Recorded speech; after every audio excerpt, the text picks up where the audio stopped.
बिहली बाटू की कुंवार बता द जगदम्बा भवानी। बिहली बाटू की कुंवार बता द जगदम्बा भवानी। ब्रह्मलोक गैलू मैया ब्रह्मा जी के मोहलू। ब्रह्मलोक गैलू मैया ब्रह्मा जी के मोहलू। शारदा पड़ल तुह नाम बता द जगदम्बा भवानी। सरस्वती पड़ल तुह नाम बता द जगदम्बा भवानी। क्षीर सागर गैलू मैया विष्णु जी के मोहलू। क्षीर सागर गैलू मैया विष्णु जी के मोहलू।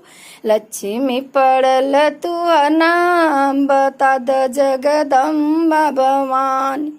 लक्ष्मी पड़ल तुह नाम बता द जगदम्बा भवानी। बिहली बाटू के कुंवार बता द जगदम्बा भवानी। अवधपुरी गैलू मैया राम जी के मोहलू। अवधपुरी गैलू मैया राम जी के मोहलू। सीता पड़ल तुह नाम बता दो जगदम्बा भवानी। सीता पड़ल तुह नाम बता द जगदम्बा भवानी। गोकुल गैलू मैया कृष्णा जी के मोहलू। गोकुल गैलू मैया कृष्णा जी के मोहलू। राधा पड़ल तुह नाम बता द जगदम्बा भवानी। राधा पड़ल तुह नाम बता द जगदम्बा भवानी। बिहली बाटू के कुंवार बता द जगदम्बा भवानी।